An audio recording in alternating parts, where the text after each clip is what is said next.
137 करोड़ की आबादी वाला हमारा भारत दुनिया का दूसरा सबसे बड़ा जनसंख्या वाला देश है। इस बड़ी आबादी का एक बड़ा हिस्सा असंगठित क्षेत्र में दिन रात मेहनत करता है। इनकी संख्या 38 करोड़ से भी अधिक है। ये असंगठित श्रमिक मनरेगा कामगार, किसान, प्रवासी श्रमिक, street vendor, mid day meal श्रमिक, सिर पर बोझ ढोने वाले, ईंट भट्टा मजदूर, कचरा उठाने वाले, घरेलू कामगार, धोबी, रिक्शा चालक, भूमिहीन और खेतीहर मजदूर, निर्माण, बीड़ी और हथकरघा मजदूर, आशा एवं आंगनबाड़ी कर्मचारी आदि हैं। यानी देश अर्थव्यवस्था की एक बड़े हिस्से की जिम्मेदारी इनके कंधों पर है, जिसे ये पूरी कुशलता के साथ निभा रहे हैं।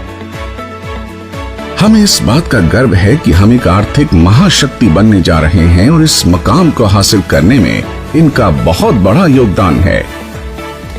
इनके इस योगदान को देखते हुए सरकार असंगठित क्षेत्र में काम करने वाले श्रमिकों का एक डेटाबेस बना रही है। श्रम और रोजगार मंत्रालय ने NIC की मदद से एक राष्ट्रीय पोर्टल के जरिए इस डेटाबेस को एकीकृत करने का बीड़ा उठाया है। इस पोर्टल पर असंगठित क्षेत्र के श्रमिकों का रजिस्ट्रेशन किया जा रहा है और उन्हें एक UAN कार्ड दिया जा रहा है।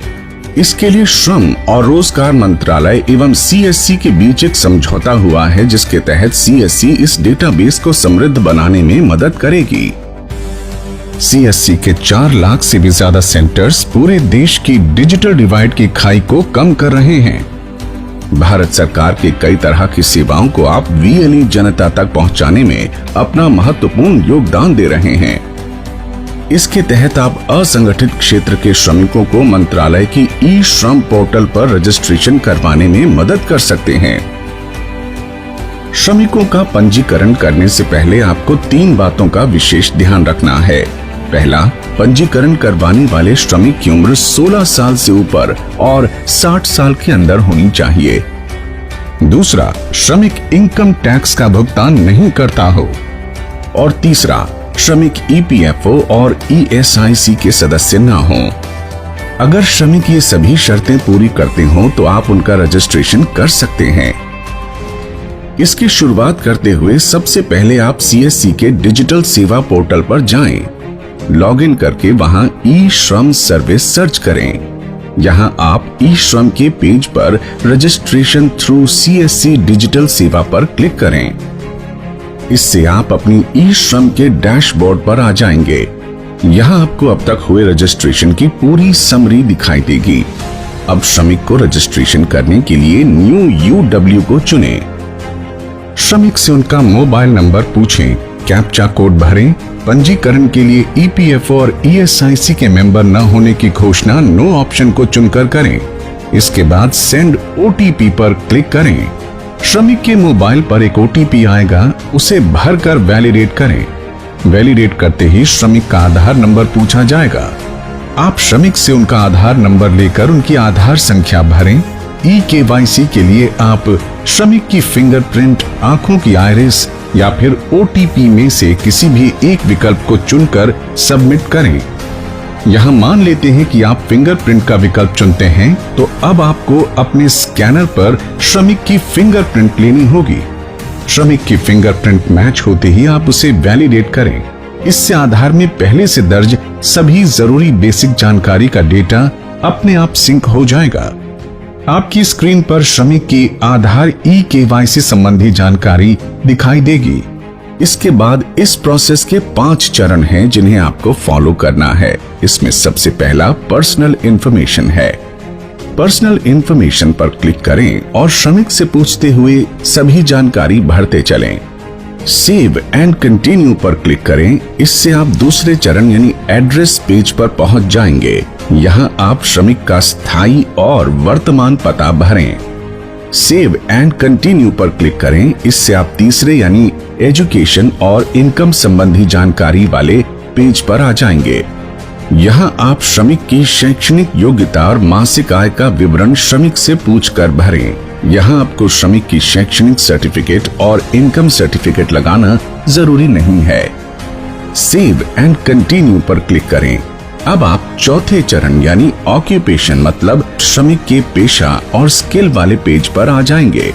यहाँ श्रमिक का पेशा और उनकी वार्षिक अनुभव की जानकारी उनसे पूछकर भरें और सेव एंड कंटिन्यू पर क्लिक करें।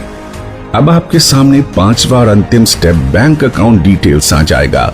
इसमें ये पोर्टल श्रमिक के उस बैंक अकाउंट को अपने आप ऑनलाइन वेरीफाई कर लेगा जिससे श्रमिक का आधार नंबर जुड़ा हुआ है। इसका मतलब अगर श्रमिक के आधार के साथ बैंक अकाउंट जुड़ा हुआ है तो आपको उनसे बैंक अकाउंट विवरण लेने की आवश्यकता नहीं है। यहाँ सेव और कंटिन्यू पर क्लिक करते ही आपको ये पोर्टल प्रीव्यू प्रोफाइल या सेल्फ डिक्लेरेशन के अंतिम पड़ाव पर ले जाएगा।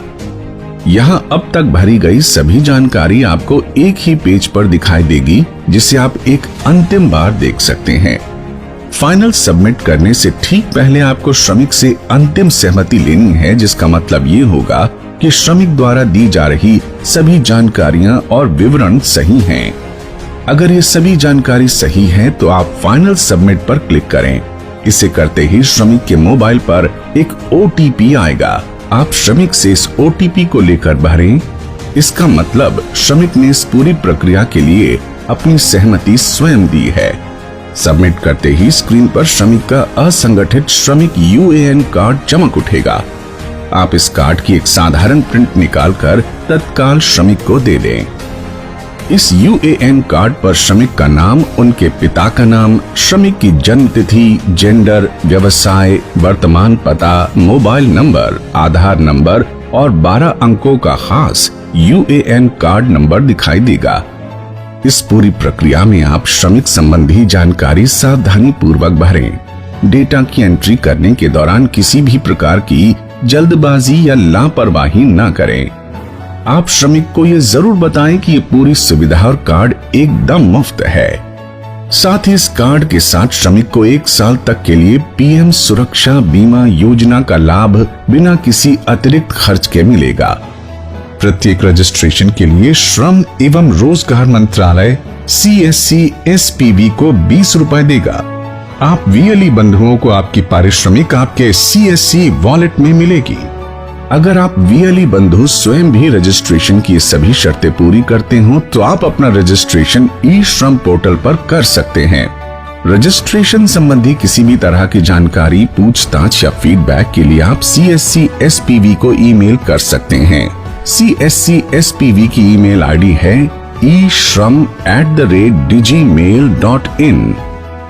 आइए CSC के हम सभी VLE बंधु इस महत्वपूर्ण कार्य से जुड़ें और ज्यादा से ज्यादा संख्या में श्रमिकों का रजिस्ट्रेशन करके इस डेटाबेस को समृद्ध करें। पात्र श्रमिकों के हितों की रक्षा करने के लिए श्रम एवं रोजगार मंत्रालय की मदद करें।